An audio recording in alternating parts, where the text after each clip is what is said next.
Merched Cymru ar bêl gron gan Dana Edwards. Ym mis Tachwedd bydd tîm pêl-droed dynion Cymru yn chwarae ar y llwyfan mwyaf yng nghystadleuaeth Gwpan y Byd yn Qatar. Os ydy Abbey Hall yn llygad ei lle, prin fydd y menywod fydd yn cefnogi'r tîm cenedlaethol yno.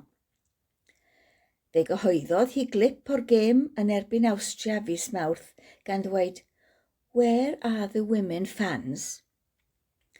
O ganlyniad, postiodd nifer fawr o ferched luniau ohonynt yn y stadiwm, aelodau brwd o'r wal goch. Mae'n amserol felly edrych ar bob agwedd o ymwneud merched a phêl-droed yng Nghymru. Mae llwyddiant mewn nifer o feisydd a chwaraeon yn arbennig fallai yn deillio o'r hyn sy'n digwydd ar lawr gwlad. Mae Cymdeithas Bêl-droed Cymru wedi gosod nod i ddyblu'r nifer o ferched sy'n chwarae erbyn 2026 i 20,000. Mae hyn yn wahanol iawn i'r diffyg cyfleoedd fi ar fel cynt i gystadlaethau o ferched fel y dywed Llunos Young o Aberystwyth erbyn hyn, ond a fagwyd yng Nghwm Twrch yn y 60au. Sy'n un o gefnogwyr brwd y gêm. Nes i ddim gweld merched yn chwarae un gêm fyw o unrhyw sbort nes mynd i'r ysgol uwchradd. Yr hyn sydd wedi datblygu yw fod bobl ifanc heddiw yn cymeryd bod chwarae pêl-droed i ferched yn rhywbeth naturiol derbyniol. Ac mae Lewri Fron sydd yn ei 30au yn dweud taw'r un oedd ei phrofiad hi o'i magu yn ardal Synod Inn. Roedden ni chwarae hoci a phêl-rwyd yn yr ysgol uwchradd, ond y bois oedd yn berchen ar y caeau rygbi a phêl-droed.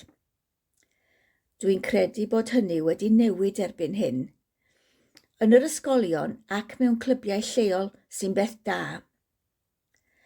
Chafodd Nia Wyn Davies sy'n athrawes ac yn wreiddiol o Ben Parc ger Aberteifi ddim cyfle chwaith i chwarae pêl-droed tra'n yr ysgol, ond mae wedi hyfforddi timoedd pêl-droed merched ysgol Dyffryn Teifi a bellach yn hyfforddi tîm dan 9 oed Castell Newydd Emlyn.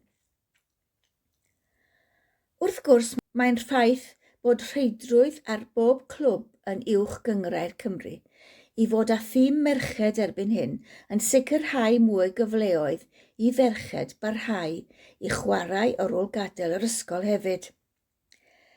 Mae Beryl Griffiths o Llanuwchlen ac sy'n ysgrifenyddes Cangen y Pentre o Ferched y Wawr, yn un arall o gefnogwyr selog y gêm sy'n gresynu na chafodd hi chwarae'r gêm.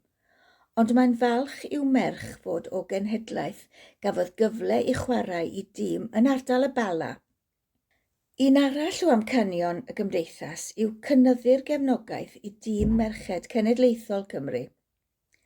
Ac i mi siarad gyda nifer o gefnogwyr sy'n teithio'n selog i weld tîm y dynion yn perfformio, prin oedd y rhai fyddai'n mynd i weld y merched wrthi. Bod pob un bron yn dweud ei bod yn gwylio'r gemau hynny ar y teledu. Mynnodd un yn nodi bod gêm y merched yn llifo'n llawer gwell na gêm y dynion, gan fod llai o gamocs yn ffurfio a ffigio anafiadau ymhlith y merched. Yn bendant mae yna ymdeimlad bod mwy o ferched bellach yn mynd i gemau rhyngwladol tîm y dynion. Mae llawer wrth gwrs yn selog ers blynyddoedd, ond fel y dwed Lewri Fron, rhaid cyfaddef rwy'n aelod o ddau beth, y wal goch a'r bandwagon wnaeth ymuno yn ystod ymgyrch Euros 2016. Does da fi ddim cwilydd o gyfaddef hynny. Mewn sawl maes mae llwyddiant yn ardd i fagu diddordeb ehangach. A merch rygbi ydw i. Felly, mae o wedi bod yn draws newidiad mawr. Yn sicr, fe fagodd diddordeb nifer yn sgil yr hyn ddigwyddodd yn 2016. Ond o ofyn i nifer o ferched beth yw'r apêl, mae yna un ateb sy'n cael ei ailadrodd dro ar ôl tro. Y cyffro, yr ymdeimlad o berthyn, y gwladgarwch, cyffro, hwyl, canu, awyrgylch. Dyna'r pethau sy'n denu, meddai Nia Owens o Gaernarfon. Ychwanegodd Lowri, mae'n awyrgylch Cymreig a hyderus, sy'n gallu teimlo'r angerdd dros Gymru. Na i fynd mor bell a dweud ein bod ni'n teimlo fel sy'n ni'n sefyll, sdim hawl iste yn y canton end. Yng nghanol miloedd o bobl, byddai'n pleidleisio dros annibyniaeth i Gymru. Lle braf.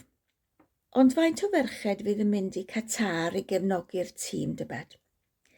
Ers i FIFA gyhoeddi bod y bencampwriaeth i'w chynnal yn Qatar, 10 mlynedd yn ôl erbyn hyn, mae nifer wedi mynygu pryder. Nifer yn ei beirniadu am ddewis gwobrwyo'r wlad ar gystadleuaeth lle cyntaf oherwydd pryder ynglŷn â'r hawliau dynol yno. Mae'n wlad geidwadol. Gwlad lle mae safle'r ferch yn wahanol iawn i'r hyn yr ydyn ni'n ei gyfarwydd ag ef. Mae gofyn i fenywod gael caniatâd ei gwarcheidwad, gwrywaidd, boed hwnnw'n dad neu frawd neu berthynas arall i wneud pob math o bethau gan gynnwys priodi, teithio dramor, yn gymeryd a rhai swyddi. Ac wrth gwrs, mae'n anodd ysgaru yno. Ac os yw menyw yn ysgaru, does gan i hi mor hawl wedyn i'r penderfyniadau a wneir dros y plant. Mae'n wlad sy'n llym ar bobl hoiw. Mae cael perthynas o'r fath yn anghyfreithlon yno, ac yn medru arwain at 7 mlynedd o garchar. Ac mae'n wlad lle mae gweithwyr o dramor yn bryn eu hawliau. Amcan gyfrifir bod tua 2 filiwn o weithwyr tramor yno. Nifer ohonynt wedi mynd yno i weithio ar adeiladwaith yn ymwneud â chystadleuaeth cwpan y byd, gan gynnwys adeiladu stadiwm, maes awyr newydd, ffyrdd, dinas ac yn y blaen. Ac yn y 10 mlynedd diwethaf, credir bod 6,500 o'r gweithwyr hyn wedi marw. Mae llywodraeth y wlad yn mynnu bod y mwyafrif helaeth o'r marwolaethau hyn yn rhai naturiol, ond mae amnest rhyngwladol a chyrff eraill yn feirniadol iawn o'r amgylchiadau gweithio. Credir mae oriau hir o waith llafurus mewn gwres o 40 gradd sy'n gyfrifol am y ffigurau uchel. Ond yn diffyg cynnal otopsi yn y mwyafrif o achosion, mae'n anodd dweud yn bendant. Ac mae'r diffyg troloiwder wrth nodi sut a pham y bu person farw yn destun gofid pellach. Wrth fyny nad yw'r helyw o farwolaethau yn gysylltiedig â'r gwaith, nid yw'n ofynnol i'r llywodraeth na'r cwmnïau sy'n cyflogi'r gweithwyr hyn dalu mewn unrhyw fath o iawndal i'r teuluoedd. O ystyried bod canran ryfeddol o'r gweithwyr o Asia ac yn ddynion ifanc ffit, mae yna le mawr i bryderu.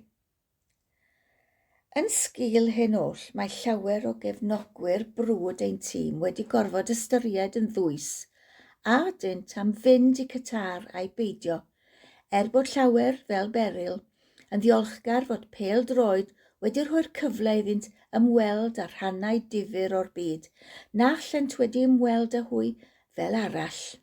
Peidio mynd i Qatar i'w dewis llunost. Petai'r gemau yn cael eu cynnal mewn gwlad arall, byddai'n bendant yn ystyried mynd. Yr un yw penderfyniad cynifer. Mae eraill, fel Lowri, yn dal i ystyried. Mod i'n darllen mwy a mwy bob dydd am bobl hoiw eraill, fydd ddim yn mentro i Qatar oherwydd safonau hawlio dynol, gwarthus y wlad.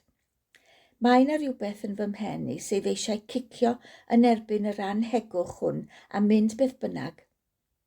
Ond cawn weld. Bydd hi'n risg i Carys a finne, ac efallai byddwn ni'n newid ein meddwl. Ac efallai hefyd na fydd y coffrau'n caniatáu. Chi di gweld prisiau aros yn Doha. Felly hefyd beryl. Mae Qatar yn achosi cyfengynor mawr. Ddylai'r gemau erioed fod wedi cael eu cynnal yno, yn fy marn i. Mae'n hollol groes i'r graen mynd i'r wlad fel hyn, a'r holl beth yn gadael yr argraff mae arian a dim byd arall sy'n cyfru gan FIFA. Ond, dydy Cymru ddim wedi bod yn y rownd derfynol yn ystod fy oes i, a fyddan nhw eto.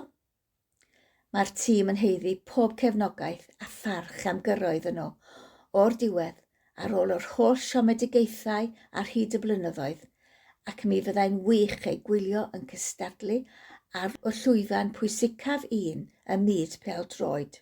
Heb wneud unrhyw drefniadau eto. Ond, os daw'r neges trwy'r e-bost bydd gennym hawl i gael tocynnau, bydd rhaid ystyried yn hir. Ac mae Nia Owens a Nia Wyn Davies yn gobeithio mynd, gyda Nia Wyn Davies yn lleisio'r gobaith y bydd hawliau yna yn gwella, yn sgil ffocws y byd ar y wlad, a dywed, mod i'n cydymdeimlo a phawb sy'n cael cam yno, rhaid pwyso a mesur. Rydyn ni wedi aros 60 mlynedd am hyn, falle na ddaw'r cyfle eto. Gorau chwarae, cyd chwarae. Dyna'r motto fydd ar grys Gareth Bale a'i gyd chwaraewr droed dros mis Tachwedd. Beth bynnag ein daliadau fe fyddwn fel un gobeithio, yn cefnogi'r bechgyn ble bynnag y bom.